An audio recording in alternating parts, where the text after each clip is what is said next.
According to the YouTube analytics, 50.9% of you are not subscribers. Let's change that right now. Help us on our drive to 1,000 subscribers. If you enjoy Race First coverage of the IndyCar iRacing Series and you respect the stream, please do us a solid. Make sure you support us by subscribing. We have less than, I think, about 130 subscribers to go to get to the magical 1K mark. So help us by hitting that subscribe button right now. We can't get there without you. And while you're at it, don't forget to smash the like button and click the bell so you don't miss out on future Race First iRacing broadcasts. Now let's get into it. Once again, your reminder for your track records here at Iowa Speedway. Simon Pagenaud holds a track record set back in 2016 with a speed of 185.855. Of course, you see Robert Malechka at the top of the chart there. 188.671, considerably into that bracket. So hopefully when the IndyCar racers do come here in real life, we might be looking at a new Indy track record here for the IndyCars. But we'll see how that translates from sim to real world. Career wins leader here at Iowa, Joseph Newgard, Hunter Ray each with 3, Franchitti and Hinchcliffe with 2. As we are about 7 seconds away from setting the field here in Iowa. We're ready for some dog fighting around the bull ring. We're going to be very close quarters very quickly. Very exciting. A lot of talent here. Almost a 4,000K field for strength of field. So it's pretty stout, especially for a short oval. Very exciting times here at Iowa Speedway. Let's get into the starting field here. All right.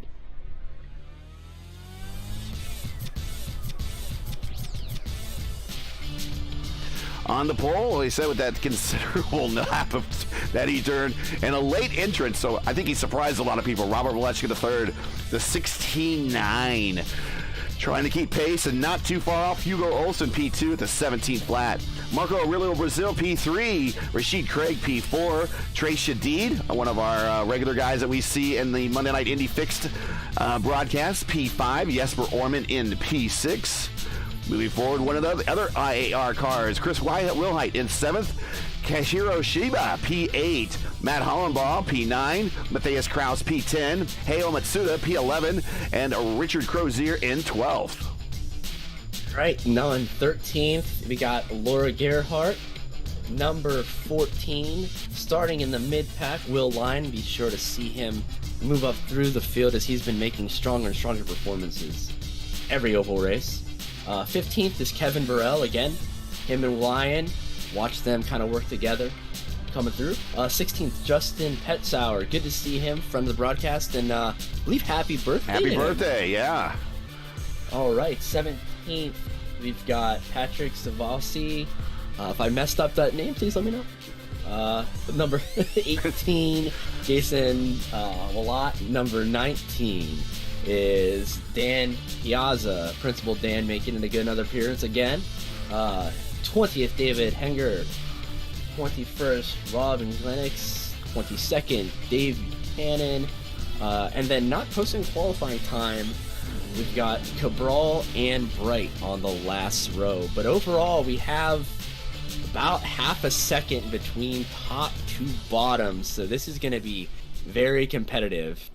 One of the big keys to the race is going to be tire wear. Track is hot.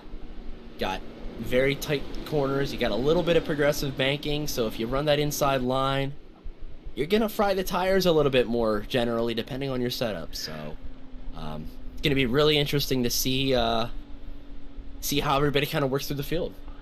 We have 2 laps here before we go green, so we got a little time to give you the IIS points situation that you see just took it right from iRacing itself. Adam Crane is your leader with a pretty decent lead, 23:38 over Will Lyon, a 19:02. Rashid Craig P3 there at an 18:74. Matthias Kraus with an 18:59. Chris Bauman, who I think is in today's race. I don't remember seeing his name. Maybe we'll see him in another split, but he is P5 there with a 16:41. Rest of the top 10, Principal Dan, Crozier, Porcelli, Klein Busnick, and Favre. That is your 10 in the Division 1 National Championship. All right. Yeah, we got several races to go still, so it's going to be very close, very, very tight coming here down the last few races. as we are getting ready to go green.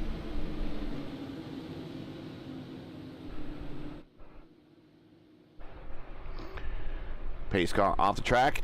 Roman Malechka brings the field down. Green flags in the air, and we got a drag race to one. Hugo Olsen didn't get caught flat-footed this time. He's got the high line in one, going into two. Rest of the field slowly getting to the single file line right behind him down the backstretch here in Iowa. Yeah, about 2 by 2 from about halfway down the pack, and everybody else kind of behaving nice right now. Everybody gets through that first lap good. Tires should be warming up pretty quickly now. Yeah, no major incidents as car coming off the track that was starting on... Somebody from the starting of the pits there. That's Cesar Cabral. I mean, 188 laps here. Yeah, there's 17 to 18 second laps generally. But it's very easy. You can get a quick wave around early on if the caution falls right. And then cautions usually breed cautions here, so... Battle right now setting up for P9 between Trey Shadid and Matthias Kraus. Shadid up on the high side. That is a bit of the faster side, faster line to run around here to defend.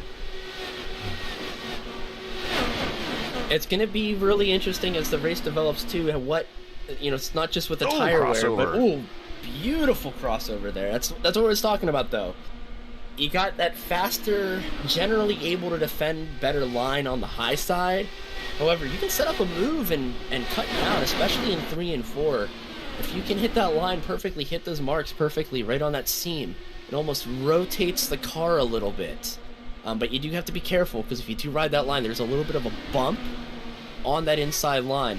So as the tires wear down, it's either going to make the car understeer and bottom out, and you won't be able to have the grip to kind of compensate, or you're going to actually turn your car into a dirt track racer rather than a full Indy car there.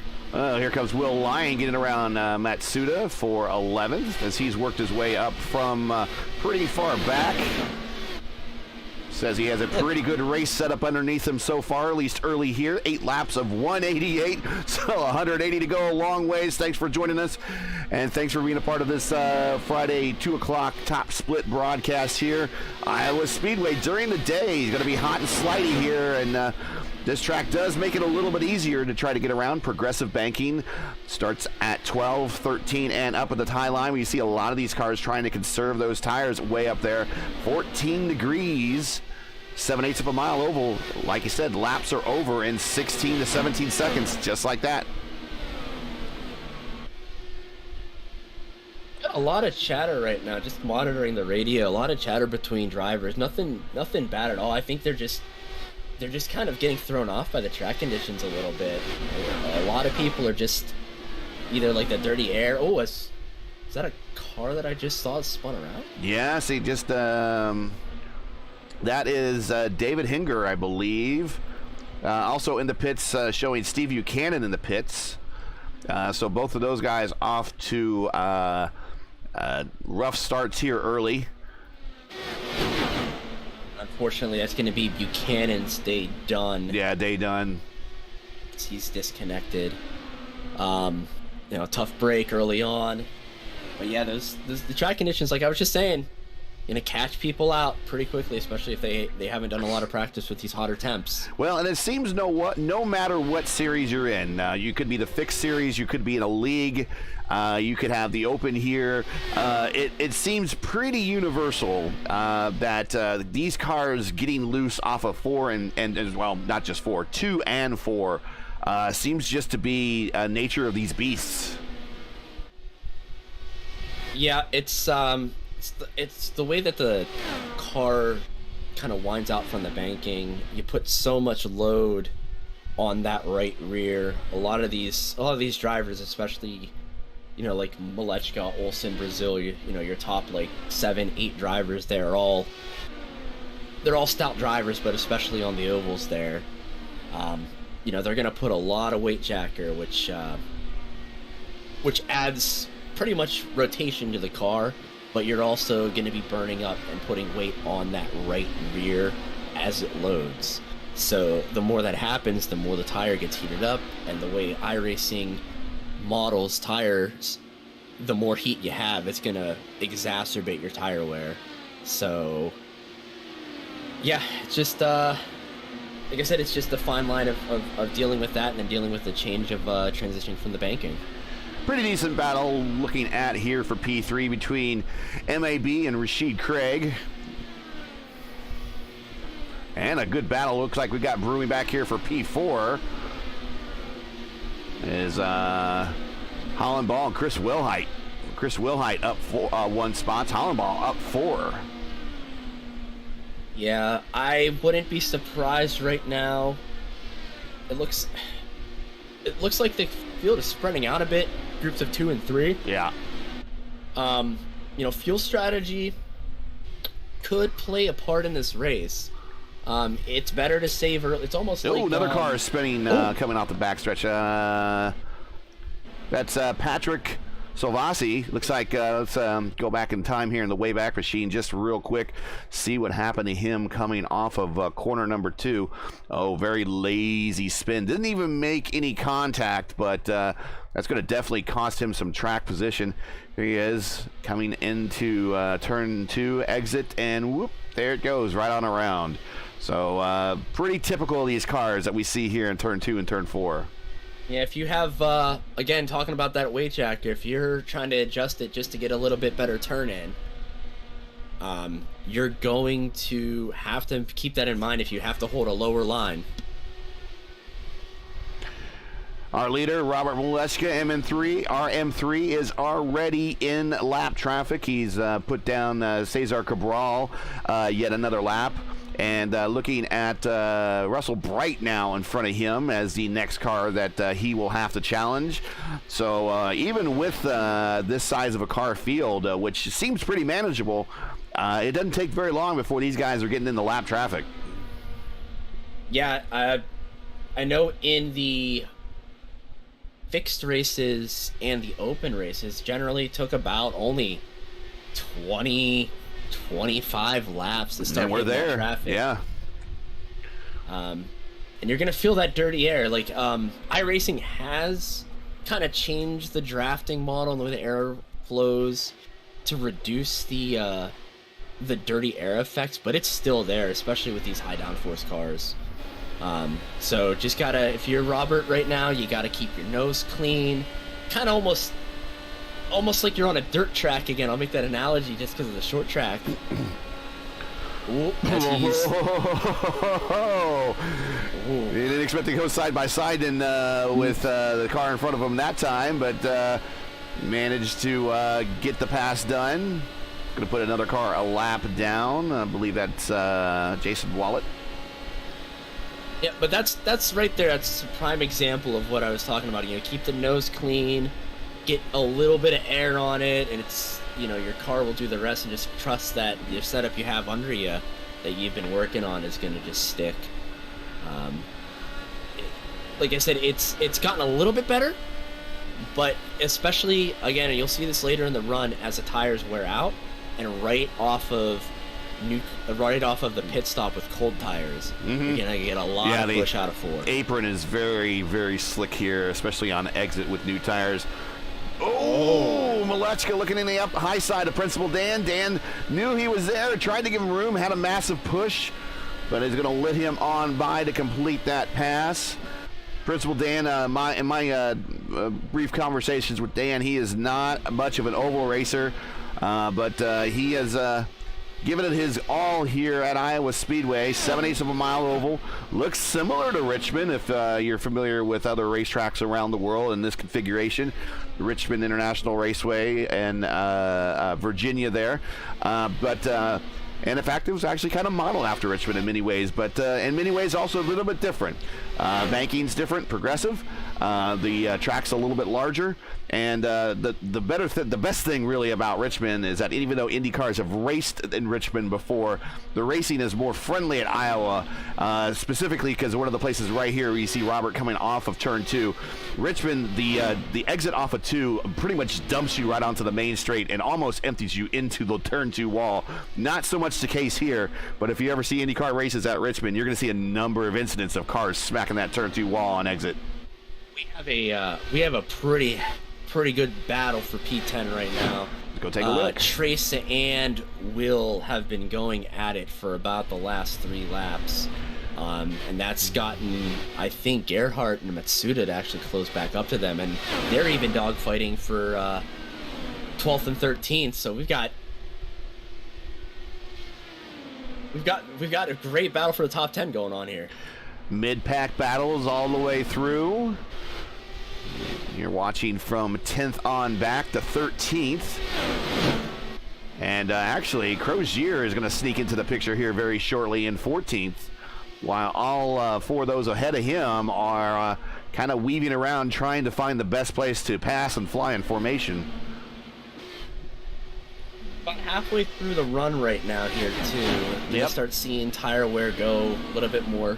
The fuel window here, we haven't really talked about that yet, but the fuel window here, anywhere between about 64, 65 laps if you're in total clean air, to you could honestly stretch at about 80 laps here. Yeah, we kind of use a number when we did our RAL broadcast in Indy Fixed, right about 70 laps or so is kind of what we kind of put the number at. That's when we saw a lot of people start diving off. So these guys can go a little bit longer if they need to. Now this is open setup. This is each one of these cars has a unique setup to them versus the fixed setup where everyone is racing the same baseline. More battles forming. We've got 5th, 6th, 7th. We've got the 2 teammates of Jesper Orman and Chris Wilhite pressuring Matt Hollabaugh, who's defending, like we were talking about, defending on that outside line, but Jesper is peaking on the inside. Looks like Matt's pace has slowed down a bit. I'm wondering if he's starting to think about playing that fuel game. Just get that last stop, be a little bit less. Take a little less fuel at that last run. Right now the race is looking like it's gonna be a green flag race. Yeah. Minimal cautions. Knock on wood there. But this has been some pretty clean racing so far. Please do not let the commentators curse. I'm about to say, hey now. That's Jesper on Marco. Marco must be struggling with his tires a bit too. That car does not look happy in clean air. No, it does not. It is pushing. It is not. And he might have burnt those tires off by trying to keep up with that battle with Hugo. Oh, yeah, is indeed. You saw the shot down the backstretch of the weaving. Yeah. I don't think. And oh man, Wilhite's like, man, I do not want to be on his inside on the exit of 4. No, Marco, yeah, it's all fair. I don't think he's blocking necessarily. No. But I think he has his hands full. Yeah, I think he's just struggling there. You get off that banking when it unwinds a little bit, even on that tri-oval, even going through the start-finish line, and the car feels like you're on ice. If your tires are burnt out, especially that right front end, it's not gonna have that solid feel from the force feedback of your wheel. You're gonna feel like you're almost on a broken arcade racing machine. Has no force feedback or anything like that. It just kind of there wobbling around. Well, Brazil going from the top 3 now back to P7. He's probably ready for that pit stop a lot earlier than most everyone else. Meanwhile, up front by about 3.5 seconds, but solidly in traffic is RM3. He is currently looking at the back end of Kevin Burrell's Dallara, getting ready to put him a lap down. There he goes. 14 cars on the lead lap. Richard Crozier is your last car on the lead lap. We were just looking at him not too long ago, getting ready to join that battle for 9th, 10th, 11th, and 12th. And he hasn't made up much time. So I think all at once, I think everyone's tires might have just gone off. Although we got a good battle between Gerhardt and Shadid. Yeah. Malechka and Olsen, the 2 power slide drivers, have absolutely just checked out. They're they're one of the top tier teams in open competition, and it's definitely showing right now. But I'll tell you what, that IAR contingent, you got 3rd, 4th, 5th as well. If we get a caution here, Maybe they might take a little bit more. Maybe take a little bit more wing, get a little bit of more rotation on the car, because it looks like, just from the body language of the cars, even in traffic, Malechka and Olsen are handling it so well compared to even Jesper and Rashad, who have not really been dealing with that much traffic. They've kind of been let go, save for that little bit of a battle that they had for, for about... Look at that battle coming off of 4. About 8 cars, 6 cars. Ooh. Principal Dan involved in that one, too. Oh, this is... Oh, boys. This is what you call a wad right here. This is as Lion shoots to the outside. This is like a wad about ready to become a cluster. Using the NASCAR measurement system there. Wad becomes a cluster, becomes chaos, becomes calamity. It's Trey Shadid and Crozier for 12th. Gerhardt has broken away in a battle now with Will Lyon here for 10th. Matthias Kraus. As Marco Aurelio Brazil is now falling back to him here. Brazil's about 3 positions away from getting ready to drop out of the top 10. And he's still got to nurse those tires. Oh my gosh. He's got to nurse those tires at least another 10 laps to even make the minimal fuel number. Kraus getting a run on the outside. Everybody on a run on the outside. And oh, I wonder why. Here comes Robert Malechka. He's looking at the back end of 10th place right now. You know what? With the lap times, I wonder if Marco might have gotten some damage. Yeah, it's possible. We did not see. We've been watching the mid-pack for so long. We might have kissed the wall, and he might be sporting a little damage. And that's an easy thing to do here. Mm-hmm. Yep, you tap the wall here. It's all unforgiving here. It's the angle that you approach the wall. You're gonna get sideball damage. So.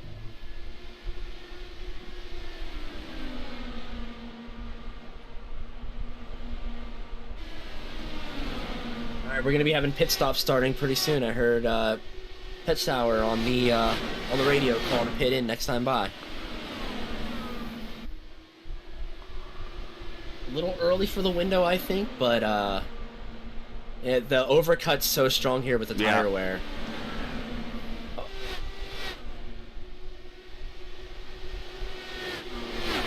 Again, we're keeping the eye on the leader as he's trying to make his way through traffic. Very strategically doing so. Now looking at Will Lyon here. Looks like Will Lyon's in a battle with Sheba at the moment.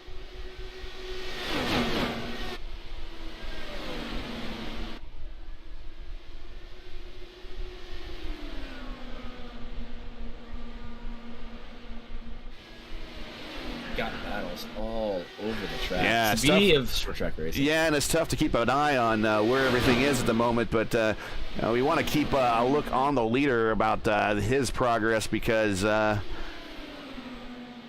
we've seen a number of times in a couple different series that we've covered here on iRacing or Race First here and iRacing coverage.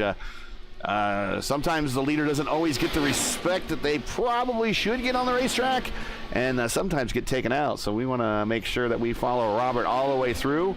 Team Power Slide fighting out with IAR here, Iowa Speedway. Literally in the middle of a cornfield. It is no lie. If you build it, they will come. That's right. The same type of thought there. If you are going to get a chance to visit here, Iowa, this weekend, of course, the IndyCars are here for a doubleheader. They're going to have a race on Saturday and Sunday. Probably on your way back home if you are east, you live east of the racetrack, so say somewhere in Iowa, somewhere in Illinois, Indiana, Ohio, you got to stop by the world's largest truck stop there, right along I-80. I hear it's an attraction. We've got Hollabaugh in the pits now. Take a look at Hollabaugh on the pit road. Stop. Yep. Look like a good box in. Got 4 tires, fuel, and away he goes. Very smooth. Didn't seem like it was any delayed at all. Looks like standard service at lap 66, so we'll start doing the math.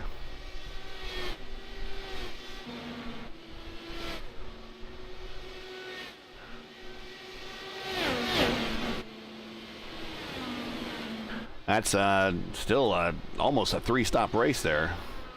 Yeah, that's getting really close. You're going to have to save a little bit. I mean, everybody was burning more fuel probably early on in that race, like right at the race start, and then probably settling into a lower fuel map. Hey, I want to point out, sorry, I didn't mean to cut you off. Olsen is actually cutting his lead quite a bit. He's got it down to 1.2, even though he's in this traffic. He seems to be making a better show of it. I think Malechka did get held up a little bit there, but actually Malechka is coming in right now, just gonna try to defend that lead. Get those boots on a lap or two early than his teammate, and hopefully get that extended out to about 2.5, 3 seconds by the time Olsen pits. So he has made it to lap 70. That makes him about 2.5 stop race, so he's still looking at another stop if there's no yellow and not heavy conservation going on.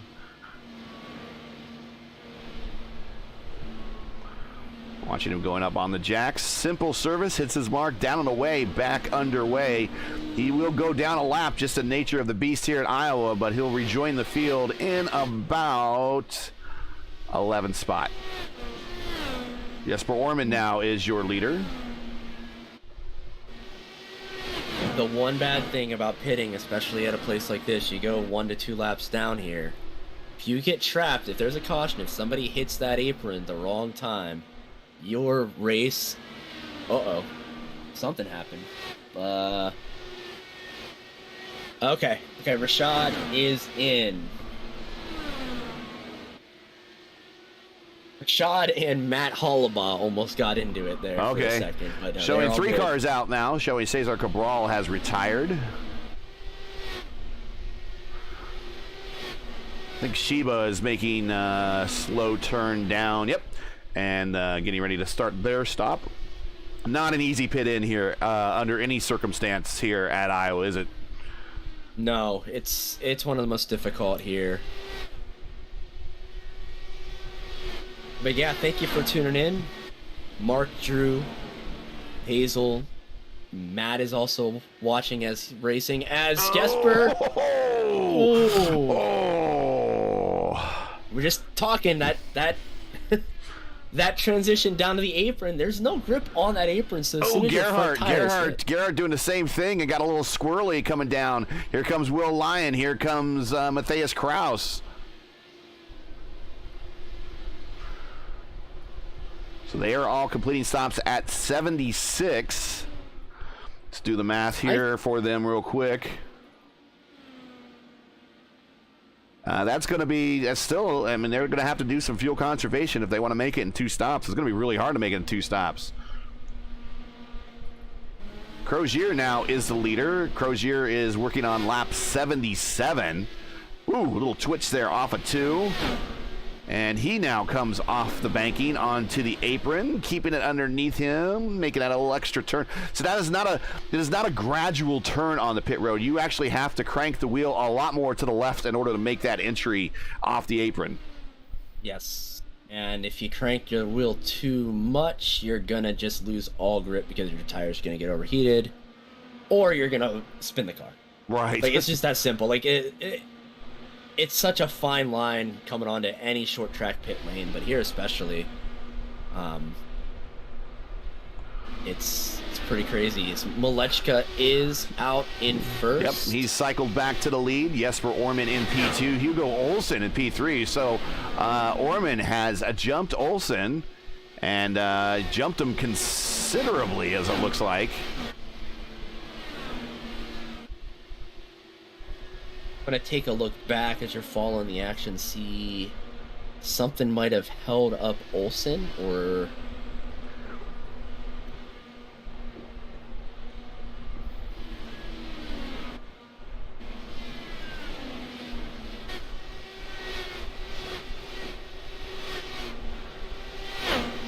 No, I think he just got caught in traffic there. Yeah. Yeah, that's what's going to cost you right there. And Robert Molechka now putting Principal Dan down another lap. But, man, he is right behind Chris Hollenball here in P5. He is now already, we aren't even really halfway through this race. We've only completed one green flag pit stop stint. And he is getting ready to lap up to P5. Hollenball, one of those All-American iRacers for that team there, the AAIR. Of course, want to welcome their team to being a participant in the Formula Indy Series. Here comes Robert Molechka. He's not going to make much time of it. He is just we got a yellow out. Caution on the race course. Matsuda in the wall, coming off of corner number 4. Let's take a peek at exactly what happens as he's trying to recover his car there on the infield grass at the Tri-Oval.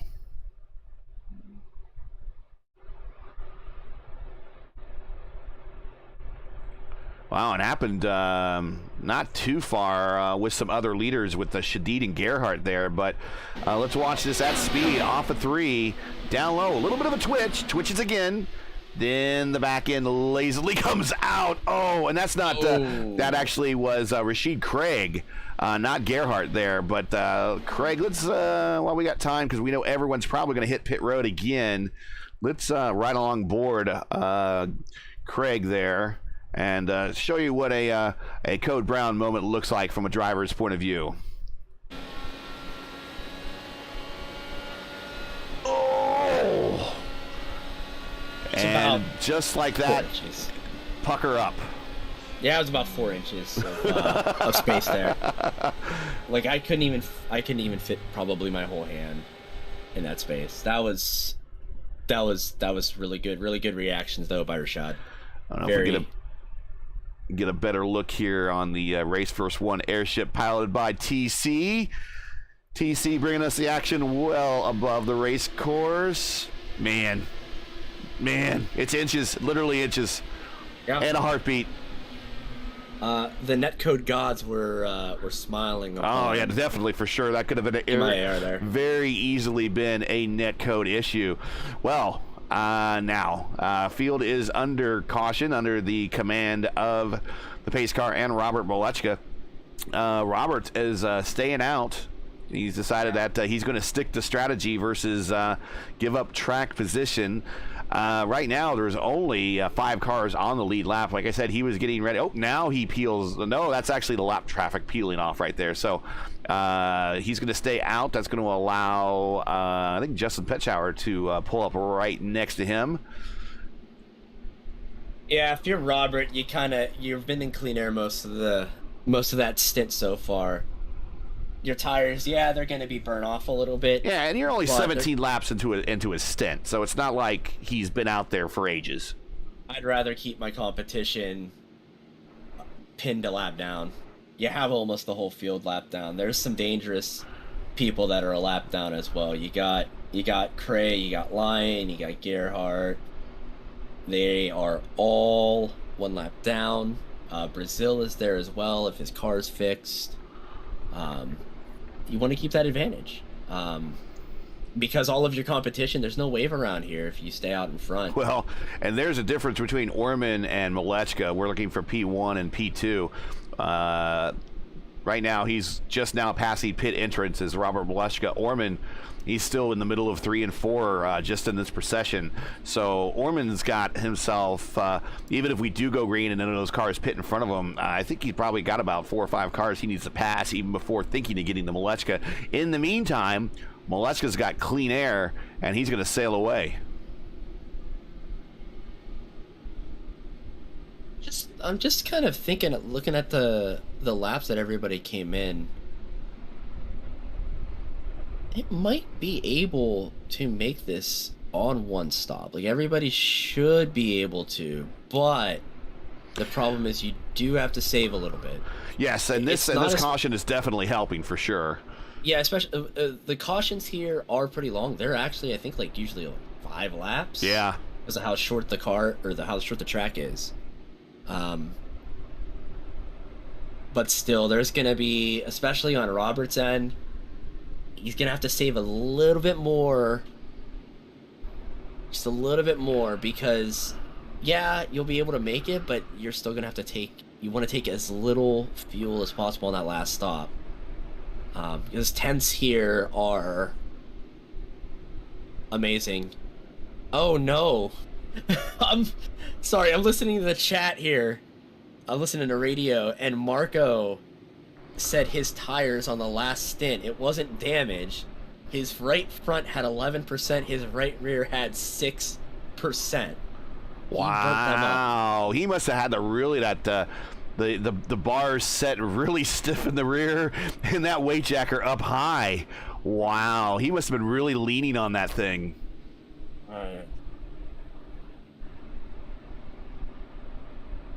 Yeah, I mean, you get one weird slide if you're so if you have in-car adjustments you can make. We talked about the weight jacker. You can also change the stiffness of your front and rear roll bars. The stiffer they are, pretty much the more it's going to slide. And we are back to green. Robert Malechka, nothing, not a soul in front of him. And we're back to green here at lap 90.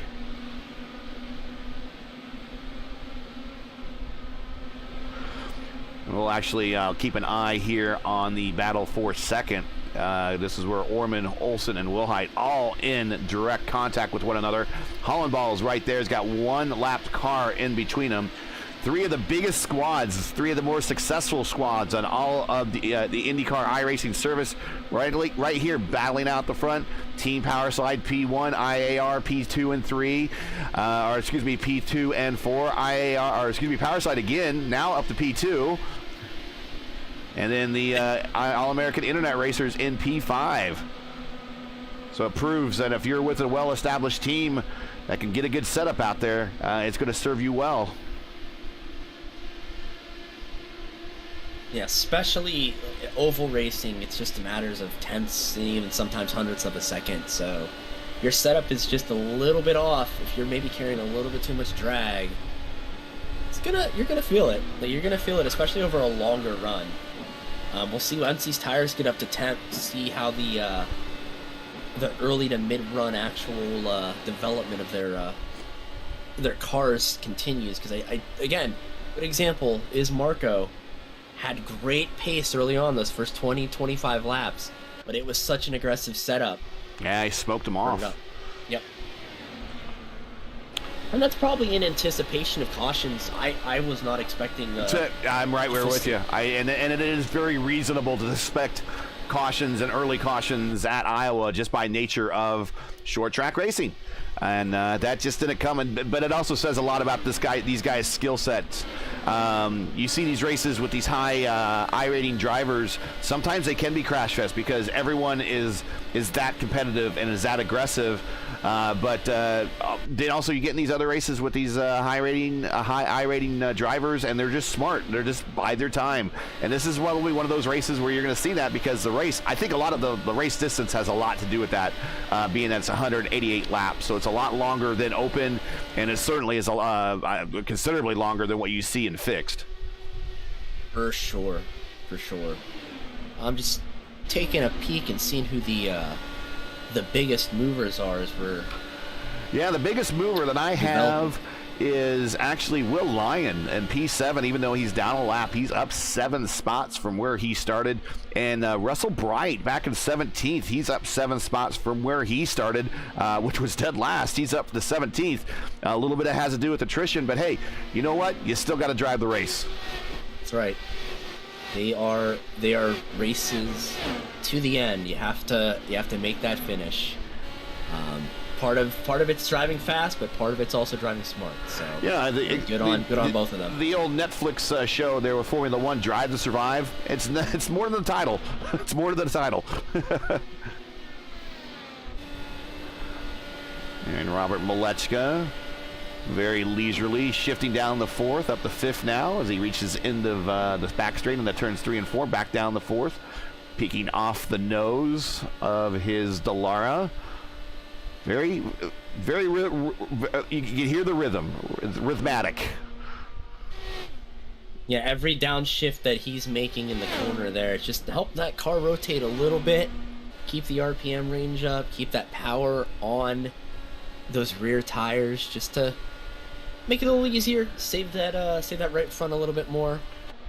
Running along with Olsen, we were on his nose. You can actually hear where he had to actually get a little bit slower to keep the car down and lower on the racetrack because of the aero push versus what Robert was in his car. So that's where he's losing time at the moment. Maleshka stormed off now to a 4.7 second lead here.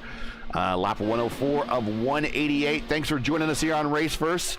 You're watching the Iowa round of the IndyCar iRacing Series. Next race will be coming to you next week from, hopefully, fingers crossed, right? Fingers crossed, a new Indianapolis Motor Speedway road course. Yes. Fingers crossed. I will keep my fingers crossed just for that. Everybody in chat, please keep your fingers crossed for the new Indy scan for next week. Of course, you knew it wasn't going to be ready for any of the IndyCar races on it, but of course, no, when NASCAR is there. That's fine. I'll take it. Better late than never. Here's Olsen looking on the high side of Gerhardt. Gerhardt sees him there, giving him all the room there. And there you see pass completed into turn 2 and 1 and 2. So Olsen, that line that Olsen's running through 1 and 2 there, about a groove up, there is another bump that kind of developed early on. Gives the track a little bit of personality. If you hit it correctly, it actually will help the car turn. It will not upset it. However, if you hit it with 4 tires, it will kill your momentum. You will lose the spot to anybody on the inside. So as the run kind of goes on, watch for people running that high line in 1 and 2. Okay. Because you're on a knife's edge there. Well, we're on the roll cage of Katsuhiro Shiba, who's in a battle with Laura Gerhardt now for P7. Shiba about a half a lane off the bottom in turns 1 and 2. Definitely a full lane off the bottom coming off of 4. It's not you don't drive each end of the racetrack the same, do you, around here? No, it's very, very different from each side. It's not like different necessarily like Darlington would be, or like a Motegi, something that actually has 2 completely different radius of corners. But the way that the tri-oval coming to the start finish line kind of unwinds in 4, it's a lot tighter than you would anticipate at like a larger speedway. So you're not going to quite drive the car differently, but you're going to be maybe like take a little bit of a later apex, but you have to let the car kind of roll a little bit more before you get full throttle coming out of the middle of 4. That's how I normally drive it when I'm running the low line. Also, speaking of low line, the low line has a lot lower banking, so if you hit it, you're going to wash up a little bit more, so you do have to kind of let the car set. 12 degrees of banking versus 13 of the middle line and 14 of the high line. Now watching a battle here in the top 5, starting to develop here between Orman and Hollenball.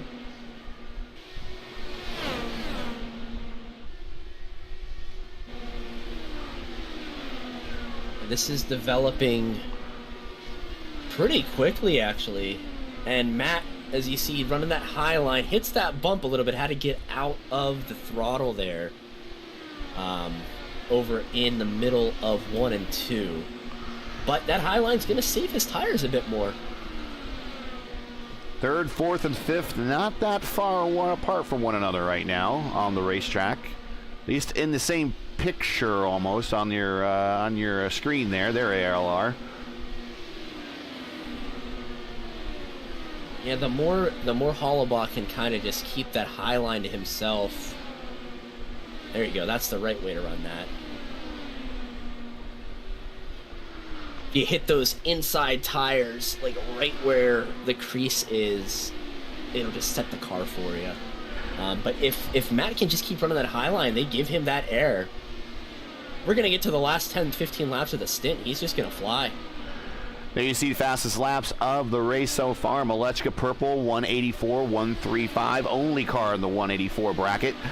Olsen a 183.265. Only car in the 183 bracket. A couple more in the 182s, a lot in the 181s and 180s, so pretty good parity across the board, except with the exception of the top two, as those power slide cars seem to have this place dialed in right now.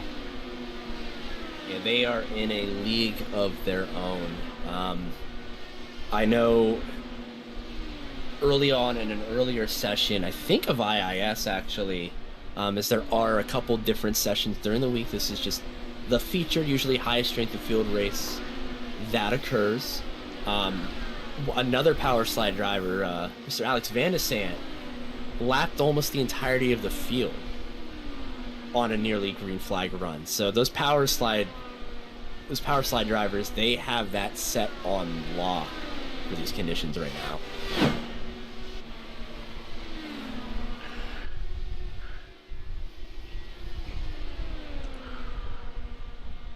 And wow, how fortunes quickly change, because now we're currently watching our leader coming up on Marco Aurelio Brazil, MAB, down 11 spots from where he started. Remember, he was right up there challenging for second and third for much of the first stint until the tires just went away.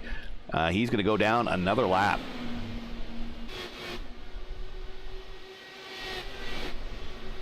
Yeah. It's a shame for Marco. He's always very strong on these ovals. So when he's able to show his stuff here, it's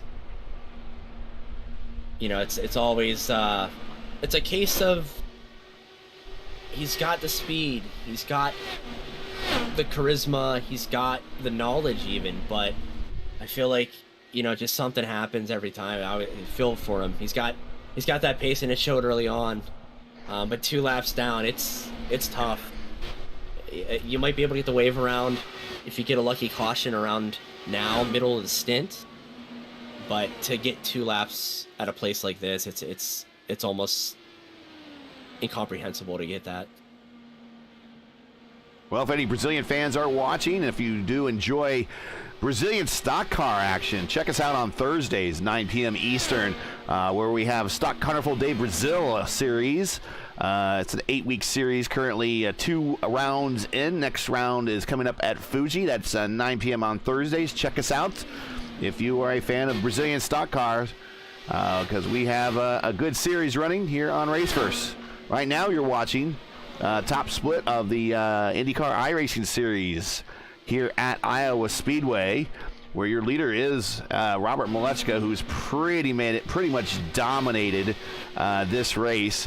Here he is putting another lap on Uglinix in P13, and right in front of him, that is Trey Shadid, and Trey Shadid, we see him on the Monday night Indy Fix top split here on Race First quite a bit. Did fairly well when we came to Iowa last time we were here, but he's going to get put another lap down, so 3 laps down for Shadid, who is a bit of an oval expert, but that's just a different type of class that Robert Malechka RM3 is in at the moment, as he is head and shoulders above everyone else right now, and I think everyone else is just kind of running for best in class. Yeah, we've got the top 2 have broken away. We've got Will Height and Orman, the IAR teammates, 3rd and 4th. Matt Hollabaugh hanging on to that lead lap as well in 5th. It looks like Matt is actually saving a bit of fuel. I'm just hearing his revs going down a little bit. Let's ride along with the All-American Internet iRacer. And he's got the clean air, so he's going to be burning off a little bit more fuel than he would back with that pack, but I think he knows if he just keeps saving his stuff, he can get a caution, maybe be able to stay out a couple extra laps, get a free pit stop pretty much, and then be able to get waved around, or have everybody wave around and him come to the front. but it's all going to be contingent upon if that caution comes and if he can himself stay on the lead lap, because he's got Robert about 3 seconds behind. Yeah, there you see the gap to the leaders, 14 seconds. Remember, it's 17 seconds allowed in this place, so that might not seem like the leader is knocking on his door, but he really, really is. I think right now Hollenbaugh might like to see a caution pop out. Although Malechka, really... not to cut you off, Malechka is coming up to about 70 laps on his current stint. We might be seeing a green flag pit stop with him relatively soonish. Now this is going to put Robert Malechka in the danger zone. He's gonna go a lap and a half down. So there's going to be probably about 10 to 20 laps, depending on how much fuel is being saved, that he could get stuck a lap down. So if there's a caution that happens, and the people in the top 4 after he pits don't pit. Oh, as Burrell getting around Burrell there. Yeah, Burrell saw him, but I think tried to move up, and maybe didn't move up fast enough for him, and Robert had to make kind of a bit of a crossover, excuse me. Yeah, it's all good. Happens. Closing speed happens, but and it's short track racing. Yeah. There's not much. There's a lot of room and there's a lot of space here, just not a lot of time. That old Denny Hamlin gif of that's just short track racing. Yeah. But yeah, I think Robert right now with the lead he's having, he's losing about a 10th to Hugo. He's trying to, I think, eke out another lap or 2 of running. Cars on the wall, turn 4, turn 3 and 4. 2 cars on the wall, up on the wall. Not sure who that are. We're watching it from the perspective of Robert Malechka III. Not sure who that wall. We have trying to go through the field a little bit. Not sure who that was. Was it Matsuda and Principal Dan? It looks like it was, yeah.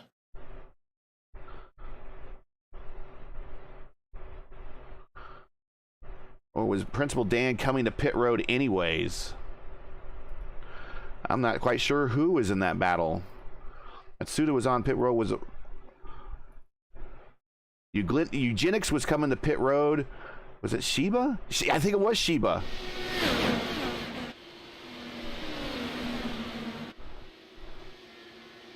Well, that's a shame. If we could identify who that might be. I'm taking a look at the pits right now. We'll look at it in a second here. But either way, that's a great caution for Robert. Oh, and it's coming out with the leaders.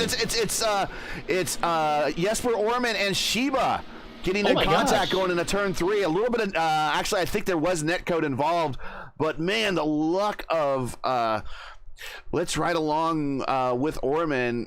Up on his roll bar, and let's see what happens. He's trying to get around slower traffic, gives him plenty of room. Oh, and let's ride with Sheba and see from his point of view how this happened. And I want to get the graphic off the screen because that's going to cover up part of that. Let's watch this. He's slow. Oh man. And that is day done for both of those cars. And it happened right in the middle of the start of the pit cycle. So that's going to be good for some, but bad for others. Good for Robert Malechka as he went ahead and made his stop along with everybody else on the lead lap. And a number of cars, I believe, are staying out to, or we're thinking about staying out, get the wave around. We'll see here. I think 2 cars made their stop during that, and that's where we did see Principal Dan and Unglinix make their stop. So they're behind the pace car with full tanks and fresh tires already.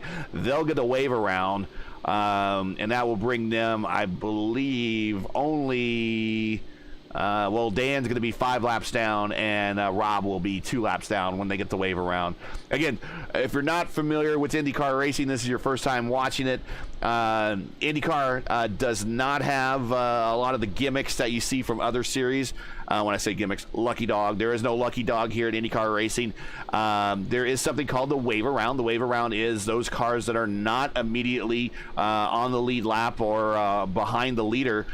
They will get the wave around. Pace car picks up the leader, then the leader always brings the field to green.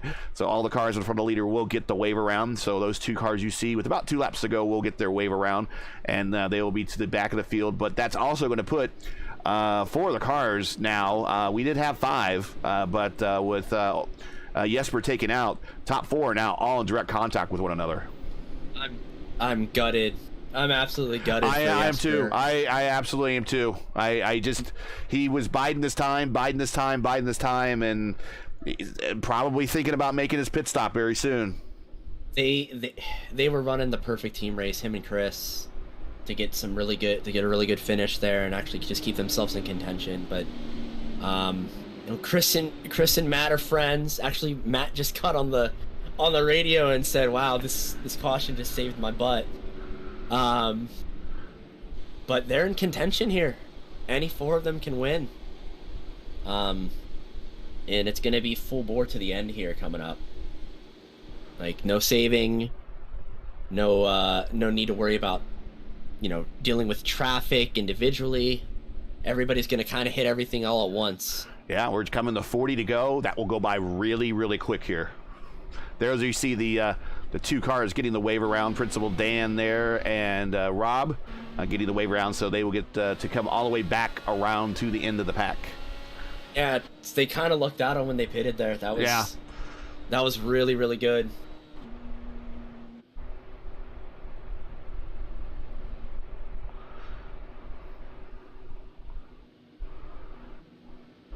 Well, despite that incident, there are 19 cars still running. Matsuda is still on pit road right now. Looks like with an extended pit stop. Might be done for the race and just hasn't withdrawn yet. But the 18 cars on the racetrack getting ready to go green, possibly for the last time. Here we go. Team Power Slide in conjunction, doing a pretty good restart there, but Wilhite's right with them. Yeah, this is going to be a barn burner of a finish, I think. Top 4 have been just keeping with it the whole time. The key is, can Chris keep contact over the first 10 to 15 laps? Because this early run pace from Power Slide has just powered them. Pardon me using a better word, but just elevated them to just pulling out 3-4 second leads the first 10-15 laps of the run. Again, if you just are joining us, this is Race First coverage of Friday's top split of the IndyCar iRacing Series, coming to you from Iowa Speedway, where we completed 150 of 188 laps. Robert Malechka III is your leader. If you're enjoying Race First coverage of today's race and would like to monetarily support our commentary team, make sure you donate via our GoFundMe link in the description. For your convenience, and so you don't lose out track on any of the action, you can donate right now and still listen to our call of the race. All you have to do is right-click on the link in the description, open our GoFundMe page in another tab, make your donation, and just like that, you're right back with us. It's just that easy. We appreciate your time and attention. If also, the biggest favor you can do for us, making sure that you do like, hit the thumbs up, and subscribe and notify, so you'll miss out on more of iRacing action here on Race First. And we do appreciate you tuning in as always. It's always great to start off. It's afternoon here in the eastern United States, but it's the schedule I run. It's morning for me. It's always nice to start off the day. And actually, some IndyCar action. Right. Well, actually, after this, depending on when the race ends, I think at 4 o'clock Eastern, if you tune into Peacock, you can watch practice 1 for the IndyCars in real life at Iowa. So if you got Peacock, check that out. Of course, IndyCars will be racing on Saturday and Sunday in real life. Doubleheader weekend here at Iowa for the IndyCars. So again, if you're just watching this out of IndyCar curiosity, watch the real stars and cars of the NTT IndyCar Series this Saturday and Sunday on NBC. Exciting weekend of motorsports yet again here. Formula One, man, it's going to be hot in France. It's going to be hot in Iowa. I mean, where's Cup this weekend? I'm sure it's going to be hot there, too.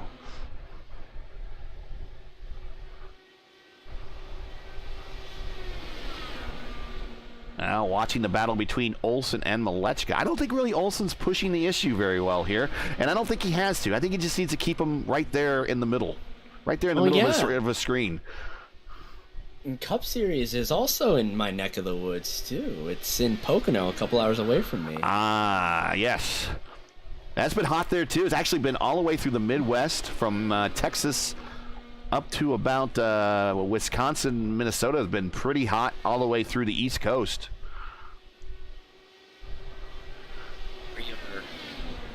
Getting to crunch time here. About, what, 30 to go, it looks like.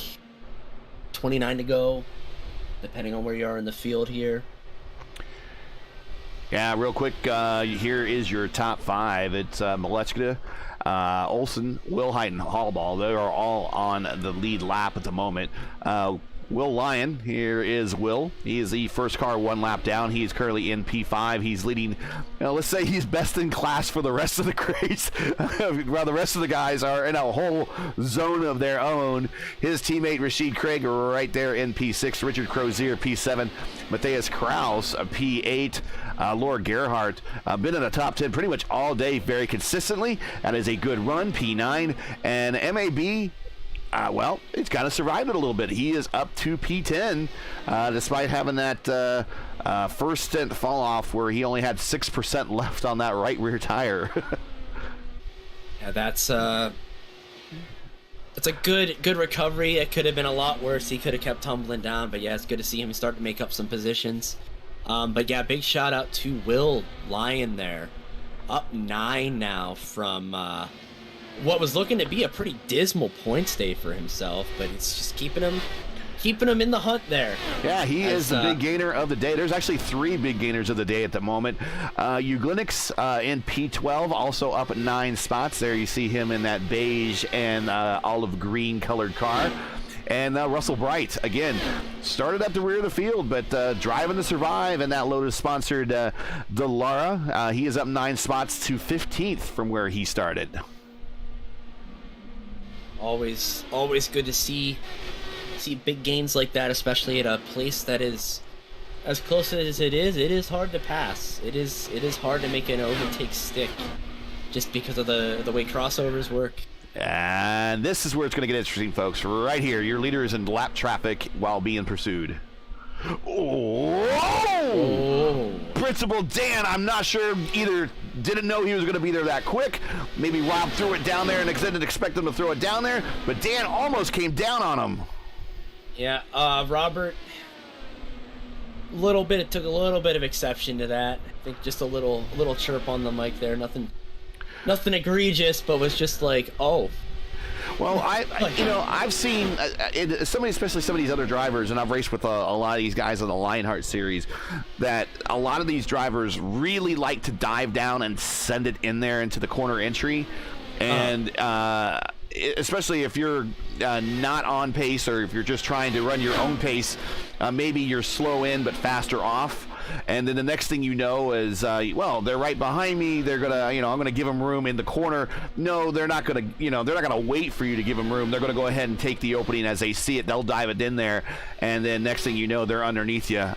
So I've been in that situation before, and maybe if Rob goes back and watches the replay on that one, he might forgive Principal Dan just a little bit. But in the heat of the moment, I can see why he chirped a little bit on that one. But I don't think Dan did anything necessarily wrong. I think he was just surprised that Rob got to his inside so quickly. Yeah, again, the closing speed. It's all good. It's all good. Cooler heads prevailed. But I mean, I've been in that position many times too. When you're in that moment, you're just like, what? Like, what are you doing? But then, like, you go back, like you said, you watch the replay, you're like, oh, I see what was going on through the head. So, but yeah, race isn't over. Just because Robert's got a second lead and Olsen's got about a 2-second lead on Wilhite, one little bobble in traffic or one little misstep, and it's game over for you here. And also noticed with this top split, these guys. Russell Bright way up into the third lane there. Almost, if there was a bit of a grip strip up there, he probably exceeded it. Almost picked off the banking, but there he goes. He passes him on the high side, on the low side there, as he goes way up to the top. But much like we saw in the RIL race here on Wednesday, I'm seeing a lot here. Lap traffic is really cutting anyone no brakes. No, that's the thing, though, especially at a place that you have very short lap times. Everybody's running their own race. Like, you got a whole wad of cars 1 lap down. You got a whole wad of cars on their own lap 2 laps down. They're all trying to get a couple extra positions before the end of the race because they're all equal on pace for the most part. It's just balancing that battle and respecting the leaders and the win. Especially later in the race, Well, I've always said in other broadcasts that the IndyCar community here in iRacing is pretty large, but it's small enough that you remember names. And I always said that you remember the people that write you, and you definitely remember the people that wrong you. One of these days, a favor will be returned, you know. Well, there's favors and there's receipts. Now, when I say a receipt, that's a wrestling term. You know what I'm talking about there. Yes. But there's favors and receipts. A favor is I move over for you for one race and you move over for me for the next when you need the position. A receipt is I'm giving you exactly what you gave me, and I'm not giving you any breaks. No quarter given. Yes. Olsen's trying his best, 9 to go. It is just like that. We are into the final stages of this race. Olsen 0.8 back, and Malechka is in that traffic. He's right behind P12, Rob Uglinix. And just like that little lift that Rob had to make there just lost him about 2.5 tenths to Olsen. Rob's giving him plenty of room. I think he got a little bit of unexpected dirty air there. Well, I guess anytime you run up against another car, especially at Iowa, you just got to expect the air not to be clean in front of you.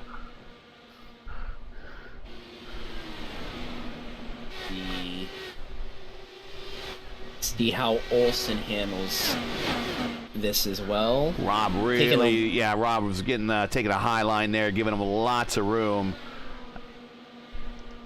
Now we got in front of him, we have Trace Shadid. Is that Patrick? Yeah, Patrick. This is a battle for position. So these guys right here, do they stop battling for position because this is going to be for a P13 to let the leader go, or are they going to battle it out? I mean, it's one of those things. Damned if you do and damned if you don't. And here comes, we got 4 to go, and here comes Olsen. Olsen's brought it down to about 7 tenths, 8 tenths. And Rob's really in that nasty air right now. Oh, yeah. Oh, and right down to the yellow line, too. Oh. Olsen maybe like hanging up high. Yep, there he goes. Could we have a bit of drama here to close out this 188 lap feature here at Iowa Speedway in the IndyCar iRacing Series? We shall see. Here comes Olsen's got it down to 5 tenths. Coming to the white flag. RM3 up high. Again, no place to go. Dirty air. Wilson's going to try to build a run. White flag. Olsen's going to try to build up a run here. See if he can't get to the gearbox. He's going for it. He's going. He's there. But he's not going to make it. But he sure shaved it down. Your winner, RM3 by 2 tenths over his teammate, Hugo Olsen. And we got cars still racing there at the end to complete their lap. But this race is done. Your winner, Ryan Morelski the third, followed by Hugo Olsen. Chris Wilhite finishing off in the 3rd spot. And Matt Hollenball, the last car on the lead lap, finishing 4th. Big points day for Will, still finishing 5th. Could have been a lot worse for him. That's not just a recovery drive from a lackluster qualifying, but definitely the drive of a championship contender there. So, whew, great top 5 for him.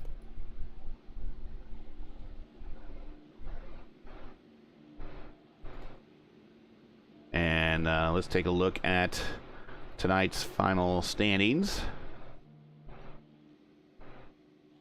real quick.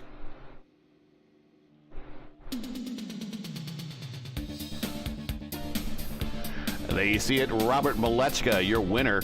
And I dare say, I mean, let's call it a dominant day. He had some moments, but I don't think there really anyone had anything for him, including his teammate who finished the second, Hugo Olsen. Chris Wilhite, well, I guess if you want to say best in class for everyone else, that's not Team Power Slide. He finishes on the bottom, set up at the podium there in P3. Matt Hollenball hangs on to the end of the lead lap and finishes P4. Remainder of the top 5, Lyon, Craig, Crozier, Kraus, Gerhardt, and MAB. All those guys, despite finishing, for the most part, one lap down, hung on and soldiered well, just not their day because of the Power Slide pace. Kevin Burrell, 11th. Uglix, 12th. Silvassi, 13th. Shadid, 14th. And Bright, 15th. Birthday boy Justin Petschauer, 16th. Watt, 17th. Piazza, 18th. Jesper Orman, I'm right there with you, man. My heart bleeds. I'm torn for you. The 19th finish for him does not show indication of the effort that he put in all day. Up in the top 10, threatening for the lead at one point, but unfortunately taken out by a netcode incident. We think a netcode incident with Shiba there in 20th. Masuda, Cabral, Henger, and Buchanan run out the remainder of the 24-car field.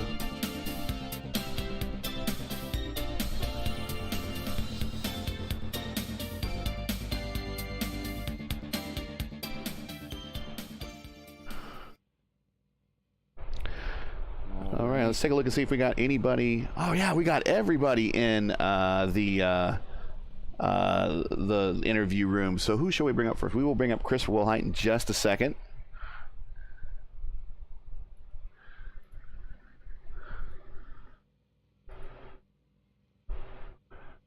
Get Chris's car here.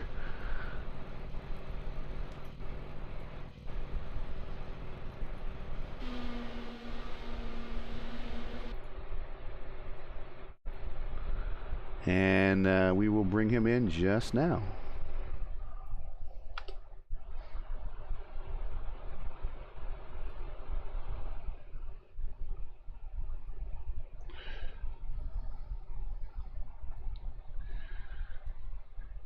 Hey, Chris, we got you in the booth here. It's Gary and Nick. Congratulations on the bottom step. I kind of called it best in class compared to those Power Slide cars. What was it like out there? That was good to see you, Gary. Yeah, good run today. So the track, I think it was a little bit warmer, a little bit more usage than Wednesday night, and it was a little bit tougher to pass. Like I noticed even when we had that situation where we took tires and some lap cars didn't, it was hard to get around those guys. So it's slick track today, really hard to just manage the traffic. Yeah, Nick? I was actually just gonna ask. Traffic seemed to play a big part there, especially towards the end of the race there. Did you have any close encounters at all during the race that we might not have seen? Just to cut, so when this was actually for position early on that first stint. I was racing Hollabaugh pretty hard, and we caught Marco, and Marco was fast early, but his tires were going away. So we had a couple moments there. I kind of used Marco a little bit to keep me in front of Matt. That's racing, right? Yep. All fair. Other than that, just your typical, every now and then you catch a guy real quick and you're not sure if he sees you, so you dive down low and you just kind of pray he sees you. But it wasn't bad. Actually, the traffic was quicker today than it was Wednesday night, where we went 188 green flag laps. That was just insane. But a lot of green laps today too, so it was a lot of fun. So next week, series moves to the Indy road course. Chances are, fingers crossed, join us, please. Hopefully we get the new scan. That probably won't happen until Tuesday or Wednesday. I can't remember what day they got a plan to do the patch. But how do you really practice for that track? Because then once you get it, I mean, you got to scramble to really get your laps in. And but then again, it's kind of fair for everyone because everyone's getting at the same time, and you still have to develop a setup from something or nothing just to get some speed there. So how do you approach Indy coming up now with maybe a new track, maybe not a new track? Yeah, and the big thing, and we've already been talking about this a little bit, is you're gonna have less top speed, right? You don't have that wide open oval turn 1 anymore, leading down to oval turn 4. So I think the big decision is going to be downforce, right? And so do you go heavier on downforce than you're used to? And you're right, Gary. Like we're not going to know. We're not going to know until Tuesday-ish. So we may play around with a couple different configurations just to have something to start with. But yeah, everybody's going to be flying blind. I think it's really going to make this split, the Friday afternoon, the real important, like it always is, but more important than normal, just because that Wednesday night, I think guys are still going to be able to figure out the track. So we'll see how it goes. We'll see if it's a little bit easier on tires with the lesser load there on the fast part of the Speedway, but it's going to be interesting. I was not very good at that old GP course, so I'm hoping that the new scan turns some luck around for me. Maybe the new configuration will suit my style a little bit more. You got it. Well, congratulations on the podium here. I mean, 188 laps, and the conditions here in Iowa probably feels a lot more than just turning that. So congratulations. Shout outs, anybody want to say hi to before we let you go? Yeah, no, quick congratulations to Power Slide, Robert and Hugo. They were on a bit of a different level there today, but big shout out to IIR as well. We had Will in 5th, Rashad in 6th, and Jesper was up there fighting with us until he had some issues. Yeah, our heart bleeds. Our heart really bleeds for him. Just let him know that we feel really sorry for him. We'll do that. So yeah, we put a lot of laps into the set this week. So just big shout out to those guys, and appreciate you guys as always at Raceverse, Gary and Nick. Thanks for what you do, and we'll be watching it back this weekend. All right, we will see you at Indy, where we might have a level playing field next week. Congratulations on the P3, and we'll see you in a week. Thank you. All right, let's bring up Hugo Olsen. Hey, Hugo, we got you here in the booth with Gary and Nick. Congratulations on the P2. You made it close there. I think traffic helped there at the end, but did you really ever have anything from Robert all day long? I mean, I didn't really have time to do that much practice before. I think the practice I did was the warm-up in the qualifying setup, so I was just happy to be able to run up front today, but I mean, we had the same car, the same setup, so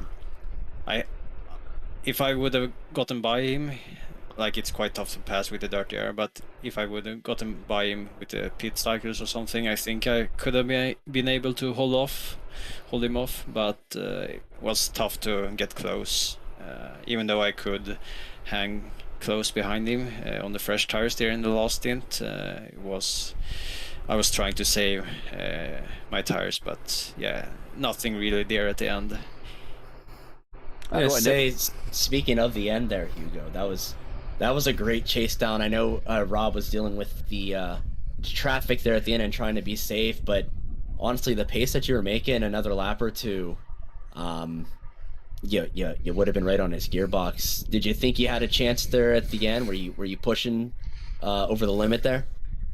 Yeah, I was pushing very hard when I saw that he was closing in on 2 lapped cars fighting for, I think, position, like side by side. Yeah, they were, yeah. So in the last 5 laps, I was using up my tires as much as I could, using as much of the track I was comfortable with, and really, like, I think I got down to like 3/10 there to finish, but yeah, hard to carry the momentum when you have 3 cars close in front of you, making a lot of dirty air for your car.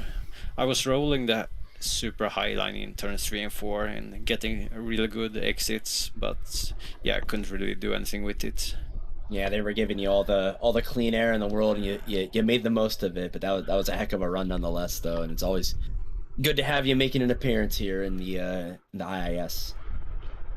Thanks. Top split next week is on the Indy road course. Same thing we were asking to Chris.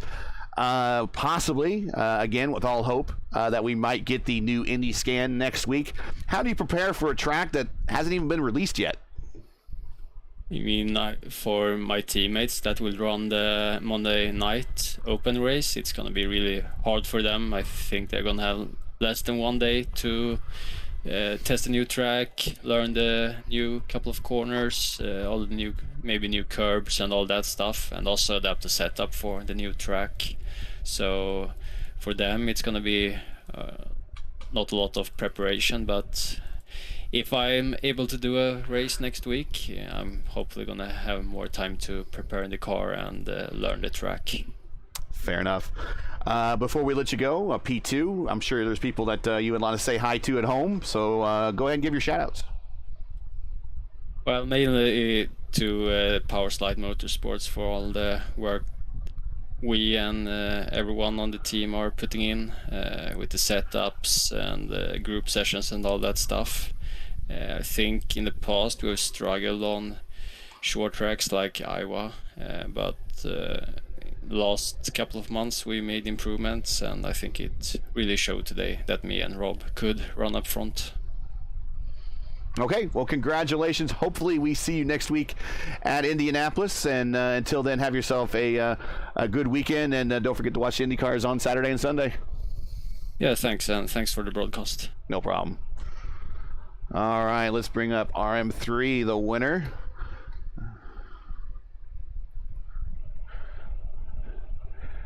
Here we go. We have RM3 up in the booth. You're here with Nick and Gary. Robert, pretty much, I don't want to say by the book, because at the end it got pretty tight there. Was there any pucker moments there towards the end as you were fighting two cars that were fighting actually for position in front of you? I think with like 10 to go or 15 to go, Danilo just didn't see me when I went on to the inside of him. But other than that, yeah, it was pretty straightforward. I was basically managing the gap there to Hugo because I saw those guys were battling for position. It's like if I go by them, then I basically ruined that battle, and I don't think Hugo could get me because we were so evenly matched, and it would take a big mess up by me. So. Yeah, like back 6, to the sorry about that, but back to the position with Principal Dan there.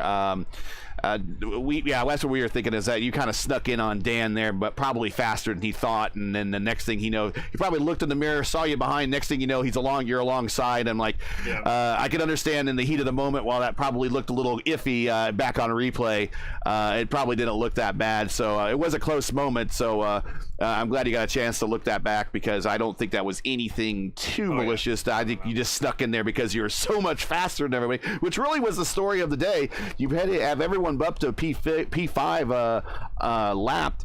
Really, was it really that easy for you? I mean, other than getting by some of this traffic, I mean, was it pretty much a pedestrian race for you, or did you feel like you had to put a lot of work in for it? Yeah, I mean, first off, as a team, we have obviously found something at these short tracks that honestly we've been lacking a bit compared to the other two big teams. But yeah, I mean, really the whole race is just about, we know we have the speed. It's just managing that right front, because as you know, that once you get that thing overheated here, your car it's tighter and tighter, and there's really nothing you can do about it. So keep that right front cool, which really just ends up helping us in traffic. And I think we saw that whole race that if you can get through traffic well, you can get a really good finish here, because I think if you can manage traffic well and take care of the right front, that's way better than having just straight speed. Go ahead, Nick. Yeah, Rob, I was just wondering, speaking of the tires, did you have any issues with tire fall off at all? I know Marco had huge issues. A couple other drivers were falling off about 40 laps, 50 laps into the stint. Did you have any major fall off? Because it looked like you and Hugo just carried throughout the entirety of the green flag stint. Not really. I mean, I didn't see onboard to other people's runs, but I know I was looking quite early just to really take care of that right front. For sure. And yeah, I think Marco said he was hitting like 10% on his right front after like 50 laps. Yeah, 10 or 11. That 74, 75 lap run I did at the start, I don't really know what it was, but I was at 39% in my right front. And I think that's just all down to one, clean air to start, and two, just really just taking care of that right front as best as possible. Same question I asked everybody else. Hopefully we're looking at a new scan next week for Indianapolis Motor Speedway, the road course. How do you prepare for something that doesn't exist yet? I mean, can you? I mean, can you go to another sim? Does another sim help? That's what I was gonna say. Yeah, can you? I've only been on iRacing, even though it's only been 2.5 years for me. But yeah, I mean, we did a test session at, I guess, the old Indy layout. I don't know how to word it, but the F1 layout. And maybe that would transition over, but honestly, I don't think it's gonna do much. I mean, there's a few corners that are similar, maybe a third of the track, but other than that, it's gonna be a clean slate for everyone, which is gonna be really interesting Monday night. Yeah, level playing field for sure. Well, congratulations on the win. Pretty dominant, you and your team. Shout out to anyone you want to say hi to before we let you go. Yeah, Adam, Hugo, Alex, they really put in the work to kind of figure out why we were lacking so much on these short ovals. Step one, we figured out Iowa. We were quick here. Now it's kind of Milwaukee and Phoenix where we need to figure out if this setup philosophy also works. So yeah, thank you guys for broadcasting. Hopefully it was a pretty good show, and Iowa was a great track. All right, congratulations, and we'll see you next week. Yep, thanks boys, have a good one. All right, Nick, that pretty much wraps up Iowa. Any other thoughts you had here before we start looking forward to Indianapolis? Yeah, Iowa delivers as always. Those little mini pack battles of 2 to 6 cars are always a given. The traffic kind of kept everybody honest as well too, but really no major incidents aside from, unfortunately, that heartbreak for Jesper yet again. But other than that, though, there were really no major incidents altogether. So all in all, it's just a testament to the respect of the drivers here in the IndyCar community, and we're bringing out the best of the best, and it's great to see short oval racing, which we were talking a little bit early on. It's not quite as popular as like some of the larger tracks in terms of oval racing because it is intimidating, but just being able to have that high skill ceiling and skill floor from top to bottom here was beautiful to see. Yeah, and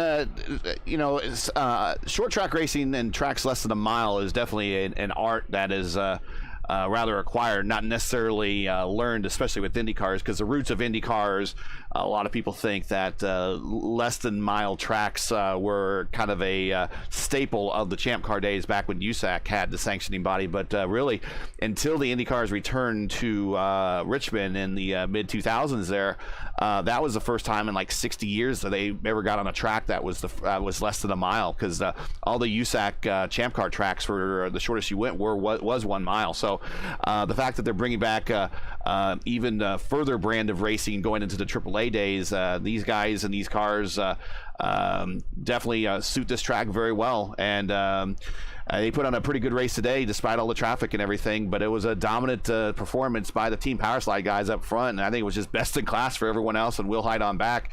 That's how much that these guys figured this place out. But next week we go to Indianapolis. Hopefully we have a new scan, fingers crossed again. Anything that I can cross is being crossed right now, so maybe we'll see it Monday, maybe we'll see it Tuesday. I'm not sure when people are saying that's going to be available, because I believe Indy Open is on the road course, right? So that they might have that ready for Indy Open. We don't know, but things to look forward to for next week. possibly a new scan. So thanks for joining me, man. You have definitely made this broadcast a lot better by being a part of it. So we'll see you next week. And all you guys at home, thanks for joining, and we'll see you guys all next week as well.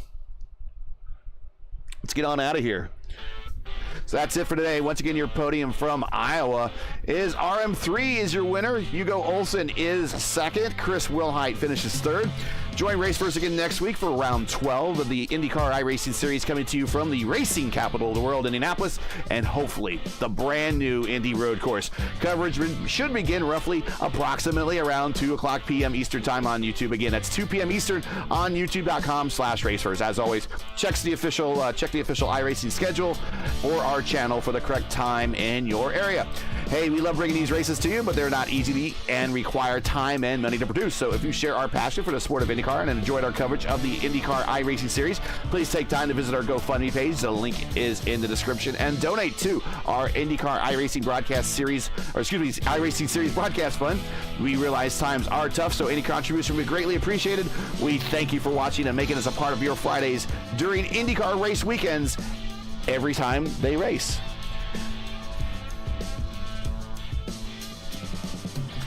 Now, as you know, the YouTube algorithm game is not easy, so please help support Raceverse with the weekly grind. Leave a comment below. Let us know what you thought of tonight's race. And if you enjoyed today's coverage, support us by smashing a like in the video, just like this. If you are new, click subscribe, and while at it, hit the bell for weekly reminders so you don't miss out on more of Raceverse's iRacing programming.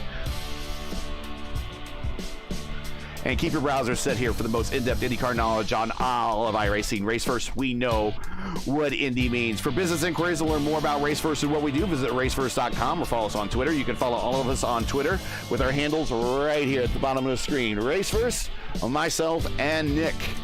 So for Nick Sadiq, everyone at Raceverse, I'm Gary Gotzo saying all thanks for watching, and to all of our men and women serving in the military and as first responders, Godspeed, God bless, and come home safe. Be sure to catch the real stars and cars of the NTT IndyCar Series this weekend. Check your local listings for time and availability. Thanks again, everyone. Catch us next week in Indy for the next race of the IndyCar iRacing Series. Have a good day.